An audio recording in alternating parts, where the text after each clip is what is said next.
자, 베이지안 정리를 가지고 사전 확률과 사후 확률에 대해서 좀 더 살펴보도록 하겠습니다. 자, 베이지안 공식은 저 B라는 조건에서 A가 일어날 확률이죠. 이것은 PB분의 PA, 그 다음에 PA 중에 B가 일어날 확률 이렇게 되어 있습니다. 이렇게 해서 이걸 약간 또 설명을 해봤는데요. A라는 집단에서 여기 집단으로 표시했습니다.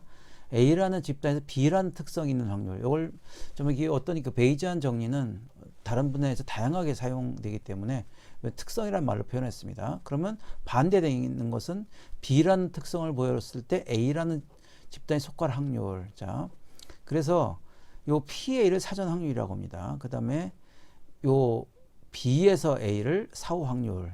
근데 이게 뭐 말이 왔다리 갔다리 합니다. 근데 제가 여러 가지 예를 찾아보다가 가장 그 예가 너무 좋은 게 있어서 찾았습니다. 어디에 있는 거냐면 생각에 관한 생각이라는 책을 쓰신 데니얼 카너먼 교수님인데요. 이분은 원래 심리학자랍니다. 심리학자인데 뭐 이런 이론을 내 가지고 경제학에서 노벨상을 타셨다는데 이해가 정말 잘 되더라고요. 한번 질문을 보겠습니다. 이 질문을 보시면 미국 어느 지역에서 스티브라는 사람이 무작위로, 이름이 스티브입니다. 사람이 무작위로 뽑혔다고 가정하자. 어느 이웃이 스티브를 이렇게 묘사했는데 스티브는 아주 수직고 내성적이며 언제든 남을 돕지만 현실 세계에 관심은 거의 없다. 온순하고 찬란한 그의 질서와 체계를 중시하고 아주 꼼꼼한 남자다. 그러면 스티브는 그 지역에 사는 사서일 확률이 높을까 아니면 농부일 확률이 높을까? 사실 요 자체를 느끼면 농부는 약간 좀 괄괄하지 않습니까? 느낌이. 사서는 약간 꼬분꼬분하고 손순하고 좀 찬찬한 느낌이고요. 이 묘수 자체는 사서라는 느낌이 듭니다. 사서라는 느낌. 스티브가 과연 그럴까를 물어보는 겁니다. 자, 그런데 자, 보시죠. 질문에서 주어진 특성상 얘가 사서냐 아니면 주어진 특성에서 얘가 농부냐 중 어느 쪽이 큰 값을 가지느냐 하는 건데요. 아까도 말씀드렸지만 얼핏 보면 스티브는 사설 확률이 상당히 높아 보입니다. 느낌이 그렇죠. 자, 그 다음에 주어진 특성을 가지고 농부냐 사설을 판단하는 것 소위 사후 확률이라고 합니다. 근데 이 연구가 진행될 때 미국의 사서와 농부의 비율은 1대 20이었다고 합니다. 그러니까 농부가 20명이면 사서는 1명인 거죠. 만약 사서가 10명이면 농부는 200명이 되는 거죠.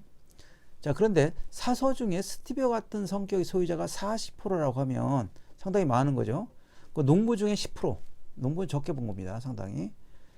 자, 이렇게 보면은 지금 사서 중에서 스티브 같은 성격의 소유자는 농부에 비해서는 4배나 많은 거죠. 하지만 문제는 사전 확률이 문제라는 겁니다. 자, 이제 사서일 확률이 농부인 확률에 비해서 상당히 적다는 거죠. 그것 때문에 이것이 그 아까 느낌으로는 그 스티브가 사서일 것 같지만 사전 확률이 상당히 크기 때문에 농부가 많죠, 인원이. 그래서 그렇게 나오지는 않는다는 얘기입니다. 자, 보시겠습니다. 계산하면은 주어진 특성상 사서냐 이렇게 되는데 그러면 주어진 특성이 있고 똑같죠. 앞에처럼 사서일 때 사서가 주어진 특성 이렇게 되는 건데요. 그러면 이제 주어진 특성은 크게 두 가지로 나누죠. 사서인 사람과 농부인 경우 이렇게 두 가지로. 근데 그럼 여기서 아까 보면 사서인 경우 사서의 확률을 구하고 사서일 때 주어진 특성, 그 다음에 농부일 때 주어진 특성 이렇게 나옵니다. 그래서 21-1이죠. 그 다음에 0.4가 되고 얘는 21-20이 돼서 0.1이 되겠습니다. 자, 그 다음에 위에는 이게 21-1이 돼 0.4지. 그래서 0.167이 됩니다. 자, 그런데 반대인 경우 농부를 봅시다. 농부는 여기에 있고 여기 위에 분자로 올라가는 거죠. 0.833입니다. 어떻습니까? 느낌상은 그 사서가 많을 것 같은데 실질적으로 그 농부가 그 인구가 너무 많은 거죠. 그래서 아무리 뭐라해도 걔는 그런 성격을 가졌어도 농부일 확률이 높다는 거죠. 그래서 우리가 뭔가 판단하는데 오류가 있을 수 있다라는 얘기입니다. 뭐 이분이 쓰는 경제적인 문제에서도 그런 오류가 있을 수 있다 이렇게 쓴 건데요. 자, 어떻습니까? 사전 확률과 사후 확률이 뭔지 설명이 잘 되는 아주 예라고 생각해서 제가 가져왔습니다. 요건 그림이고요. 아까 사서는 4명이고 농부는 많습니다. 쪽수로 미는 거죠.